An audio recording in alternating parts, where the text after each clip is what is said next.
This is hell. Hell is not a place you go after you die. God is not punishing you forever in a ball of flame, in a lake of fire.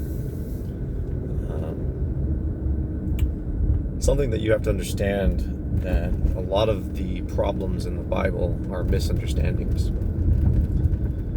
Some of them are parables, some of them are exaggerations, hyperbole, not meant to be taken literally. Sin, in fact, means to miss the mark. And what is the mark? The mark is to miss the point. The mark is to understand. That's what everything's about, is understanding, to understand God. By misunderstanding God, we have problems. That's sin. We're trying to figure it out for ourselves. We need to figure out all the answers. But don't take my word for it. Look it up yourself. Look up the actual definition of sin. It means to miss the mark.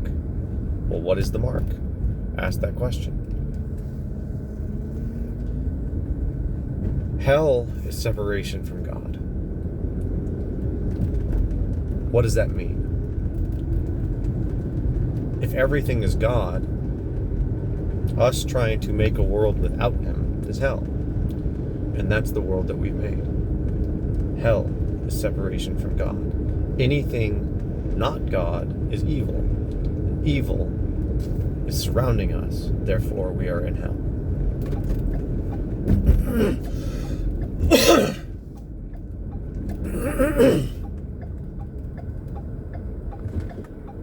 Once you understand that there are a lot of misunderstandings that are caused by religion, by people who are lost, by people with agendas, people with motives, you start to realize that evil is just an error within God's perfection. From one perspective, we see the world as incomplete. And there's no way that there could be a God, because how could God let all this infinite suffering happen? Or did we just pull away from God and we brought that suffering upon ourselves and our loved ones? Our civilization as a collective is pulled away from God collectively. Well, did God do that? Or did we? Because to sin is to miss the point, to misunderstand. Well, if you understand, then the purpose is free will. The purpose is choice. To make a choice, to be alive, living, one with God. To choose anything other than the creation, what has already been done, is different. And it's lost, and it's nothing but an opinion. Opinions are not God. God does not have opinions. God is infinite. God is omni. He is everything. Omnipotent, omniscient, omnibenevolent, omnipresent. God is everything, including the creation. So how can you have anything other than God? You can't. It's an error. You only think that there isn't a God. You only think that you can have a life without God. When in actuality, He's still running the show. He's still in control of everything. You just refuse to admit it. Therefore, you're causing error in your own spirit, in your own consciousness, in your own mind, because you miss the point. To be one with God is blissful, is at peace, love, harmony, benevolence. To be separated from God is hell. Now, you can talk about the misperceptions of mankind throughout all of the religions and say the reason why we made it synonymous with death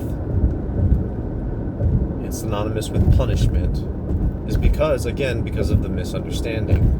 What happens to our consciousness after we die? We put everything around death. We revolve everything around death. So what happens to us after we die? Do we go to this place called heaven? Well, no. Because heaven is everything. Heaven is here. Heaven and earth combined. On earth as it is in heaven. That's the goal. The creation serves a purpose. It is the end result. It's a finished product. It's done. And heaven's a part of it. We are separated from that heaven, from God. That's what hell is. So we think that when we die, we'll go to heaven. Well, what happens to earth? You never get to experience earth again? Because earth is pretty darn cool. Right? So that's kind of a punishment in itself. You don't get to experience the physical world anymore. Congratulations, that's your reward. As if the physical world's a bad thing. No.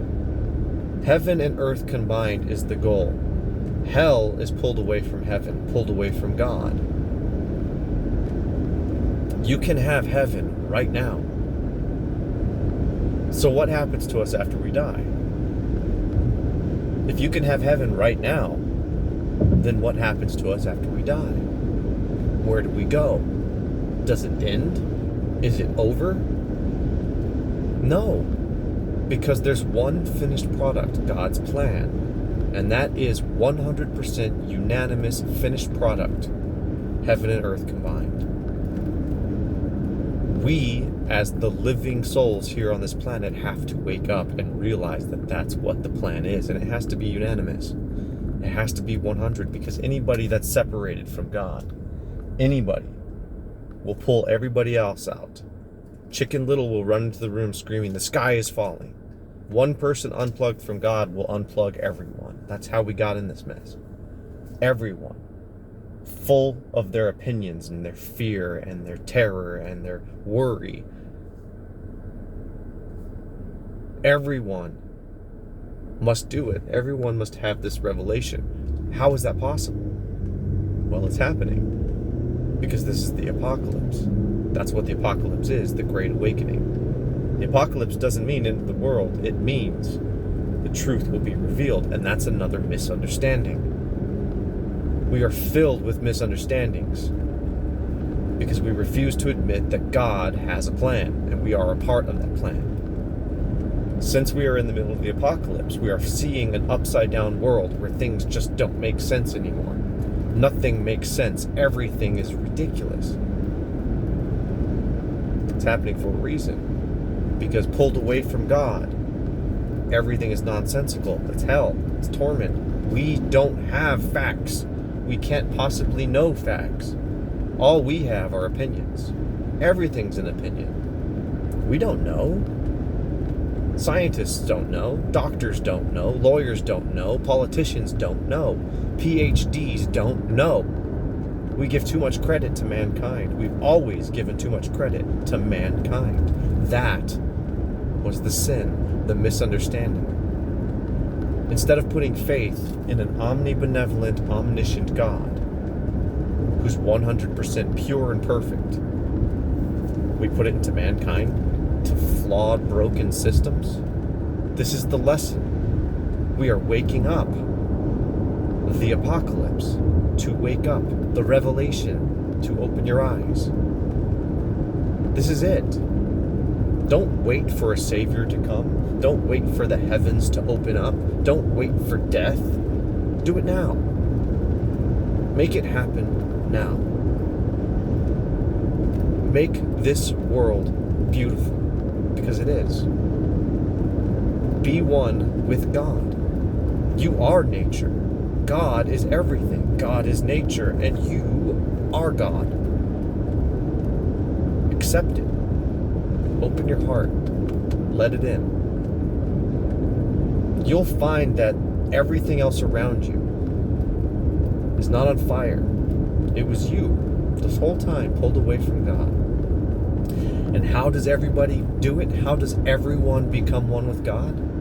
By example. The same way Chicken Little can run into the room screaming, "The sky is falling," and scare everyone out and pull everyone away from God. All it takes is one person to be one with God and be immovable. be the lion, to be strong, to be one with God permanently, 100%. Lead by example. Lead by example. Allow the world to follow you. Be the Christ yourself, because that's what Christ is. Christ is anointed by God. That's what Christ means. It's a title. It wasn't his name. Christ is a title, anointed by God, chosen by God. So you are chosen by God. So be the Christ you were intended to be.